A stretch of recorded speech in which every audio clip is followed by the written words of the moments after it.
जैसे कि हमने बिजनेस में देखा कि अगर गूगल वर्चुअल यूनिवर्सिटी या किसी और यूनिवर्सिटी या किसी भी बिजनेस का नाम पढ़े, उसको नहीं पता कि वो बिजनेस क्या करता है, वो किस बारे में है।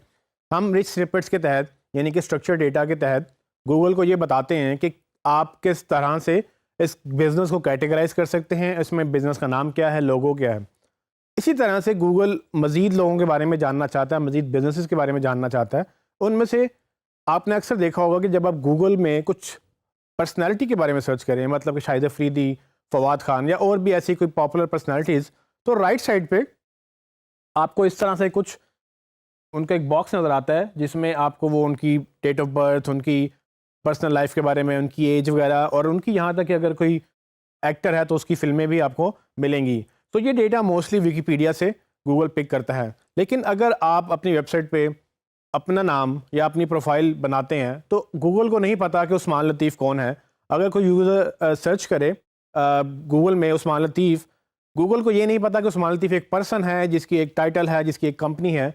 तो अगर मैं अपनी वेबसाइट बनाऊं और उस वेबसाइट में अपने प्रोफाइल बनाऊं तो मैं उसमें अपना रिच स्निपेट्स डाल सकता हूं जिसमें मैं आप खुद को एज अ पर्सन गूगल को बताऊंगा कि उस्मान लतीफ़ एक पर्सन का नाम है और उसकी एक सर्टेन क्वालिफ़िकेशन है, उसकी एक टाइटल है। ये सारी चीज़ें आप डिटेल में एक्सप्लेन कर सकते हैं। मैं आपको भी प्रैक्टिकल करके दिखाऊंगा कि किस तरह से वर्चुअल यूनिवर्सिटी ने अगर अपने वेबसाइट पे रेक्टर का एक पेज बनाया है तो गूगल को कैसे पता कि ये रेक्टर कौन है और इसका नाम क्या है और उसके बारे में वर्चुअल यूनिवर्सिटी कैसे गूगल को हेल्प कर सकती है कि जब भी कोई सर्च करे इनका नाम तो असल में वो इस पेज के ऊपर रैंक कर जाएं। तो ये चीज़ मैं आपको अभी प्रैक्टिकल करके दिखाऊंगा कि किस तरह से आप एक स्निपेट रिच स्निपेट पर्सन के लिए क्रिएट कर सकते हैं। अगर आप वर्चुअल यूनिवर्सिटी की वेबसाइट पर जाएं तो वहाँ पर आपको ये अबाउट का सेक्शन नज़र आएगा जहाँ पर ये रेक्टर का एक मैसेज पड़ा हुआ है। सो वर्चुअल यूनिवर्सिटी के रेक्टर एक पर्सन है और अगर वर्चुअल यूनिवर्सिटी इस पर्सन को प्रॉपरली स्कीमा के साथ प्रेजेंट करे तो गूगल को अंडरस्टैंड कर लेना चाहिए कि ये डॉक्टर नवीद ए मलिक जो हैं बेसिकली ये इनके विश्व यूनिवर्सिटी के रेक्टर हैं। बट एक्चुअली हम चेक करेंगे कि क्या वाकई गूगल को ये पता है कि डॉक्टर नवीद ए मलिक इस पेज के ऊपर मेंशन्ड है और उनकी पोजीशन भी मेंशन्ड है। इसके लिए मैं उसका यूआरएल कॉपी करूँगा और गूगल के स्ट्रक्चर डेटा टेस्टिंग टूल में जाकर उसको मैं ऑडिट करूँगा या रिव्यू करूँगा कि किस तरह से गूगल उस डेटा को पढ़ रहा है। तो जैसे कि आप देख सकते हैं कि गूगल को कोई भी स्कीमा वहाँ पर नहीं मिला और यहाँ पर बिल्कुल कोड सारा उसने पिक कर लिया है वेबसाइट से, लेकिन एक्चुअली में रिजल्ट नहीं आया। इस प्रॉब्लम को सॉल्व करने के लिए हम क्या करेंगे कि हम एक पीपल का रिच स्निपेट टैग जनरेट करेंगे। आपको मैंने पहले एसईओ चैट के टूल्स बताए हैं, उसमें से आप स्कीमा टूल्स के अंदर जाकर पर पीपल यानी कि पर्सन का टूल यूज़ कर सकते हैं। इस टूल में जाएंगे तो आपको कुछ ऑप्शन मिलेंगी। सबसे पहले तो आपने उनका नाम लिखना है जो कि डॉक्टर नवीद ए मलिक है। मैं इस नाम को कॉपी करके यहाँ पेस्ट करूँगा। वो रेक्टर हैं, यहाँ पर मैं रेक्टर उनकी जॉब टाइटल लिखूँगा। डिस्क्रिप्शन में मैं उनका आपकी जो भी डिस्क्रिप्शन बनती है आप वो लिख सकते हैं। तो मेक श्योर कि आपका जो भी यहाँ डेटा है वो आपका एग्जैक्टली मैच करता हो आपकी जो एक्चुअल इन्फॉर्मेशन है। पोस्टल कोड हमारा आपका जो भी जिस सिटी में भी वो यूनिवर्सिटी लोकेटेड है आप उसका लिख सकते हैं। मैं रैंडम कोई भी लिख रहा हूँ। ईमेल अगर आप देना चाहें, ये पब्लिक इन्फॉर्मेशन होगी, अगर आप ईमेल देना चाहें तो आप दे सकते हैं, अगर आप नहीं देना चाहें तो आप वो इग्नोर भी कर सकते हैं। ऑर्गेनाइजेशन में वर्चुअल यूनिवर्सिटी लिखूँगा। ऑथर का यूआरएल अगर हमारे पास है, अगर आपका कोई वो रेक्टर ब्लॉग लिखते हैं तो ब्लॉग का यूआरएल डालें, नहीं तो आप उसकी प्रोफाइल का यूआरएल डाल सकते हैं। यहाँ पर आप कॉपी पेस्ट करेंगे। उनकी बर्थडे अगर आपको पता है तो आप कोई भी उनका बर्थ डेट जो भी उनकी एक्चुअल बर्थ डेट है वो मेंशन करेंगे ताकि गूगल पिक कर सके। यहाँ पर एड्रेस आ जाएगा। मैं रैंडम सारी इन्फॉर्मेशन डालूंगा यहाँ पर ताकि हम जल्दी से इसको आगे लेके चलें। ठीक है जी, आपके सामने मैंने सारी इन्फॉर्मेशन फिल कर दी है। ये एक्चुअल आपकी उस पर्सन के बारे में करेक्ट इन्फॉर्मेशन होनी चाहिए।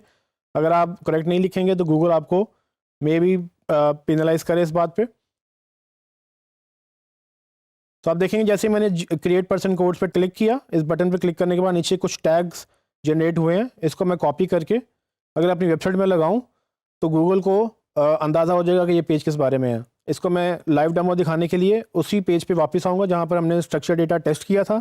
इसके कोड में जाकर मैं एंड पे ऐड करके आपको एज एन एग्जांपल दिखा सकता हूँ कि जब मैं यहाँ पे कोड पेस्ट करूँगा, ये सारा कोड जो मैंने वहाँ पर क्रिएट किया था तो यहाँ मैंने ऐसे पेस्ट किया,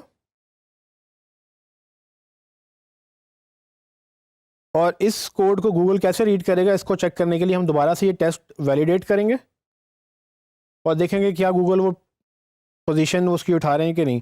तो गूगल ने यहाँ पर सारी डिटेल्स पिक कर ली हैं, जो हमने डेटा डाला था उसमें उन्होंने सिर्फ एक जो है ना इशू उसने क्रिएट किया है कि मेंबर की कैटेगरी जो उसने रिकग्नाइज नहीं किया है। सो ये वार्निंग है, ये इशू नहीं है। सो आप इसको एज इट इज़ डाल सकते हैं। वार्निंग को सॉल्व करना अच्छी बात है, लेकिन अगर नहीं वार्निंग सॉल्व हो रही तो आप फिर भी इसको लाइव कर सकते हैं। इसको मज़ीद डिटेल में प्रॉपरली करने के लिए आप अपने डेवलपर से भी बात कर सकते हैं। इन शॉर्ट आपने यहाँ देखा कि ये पर्सन, गूगल को अब ये पता है कि इस पेज के ऊपर एक पर्सन है, उस पर्सन का यहाँ पर टाइप पर्सन एक्सप्लेन हुई है, उसकी डिस्क्रिप्शन आ गई, बर्थ डेट आ गई, उनका यूआरएल आ गया, उनका नाम, उनकी पोजीशन और बाकी ऑर्गेनाइजेशन भी एक उनकी डिफरेंट वो कैटेगरी शुरू हो गई है। तो जब ये कोड आप एक्चुअल वेबसाइट में डालेंगे जिसकी एक्सेस अभी मेरे पास नहीं है, तो गूगल जब इस पेज को क्रॉल करेगा तो वो इस इन्फॉर्मेशन को गूगल में दिखाएगा भी। जैसे कि आपने देखा कि मैंने जैसे ही पर्सन का टैग रेक्टर के पेज पे ऐड किया, तो गूगल ने उस रेक्टर को ना सिर्फ पहचानना शुरू किया, उनका नाम, उनकी टाइटल और उनकी सारी पोजीशन वगैरह भी गूगल ने सब अंडरस्टैंड कर ली। तो अक्सर वेबसाइट्स जो है वो अपनी बोर्ड ऑफ डायरेक्टर्स या अपनी टीम्स के पेजेस बनाते हैं, लेकिन उनमें वो उनकी डिटेल्स ऐड नहीं करते हैं। तो आप पूरी टीम लिख भी लें, गूगल को नहीं पता कि ये टीम है और ये पर्सन है एक्चुअली, जब तक कि आप उनको स्कीमा टैग्स नहीं लगाएंगे। और आप इसके लिए अपने डेवलपर से हेल्प ले सकते हैं।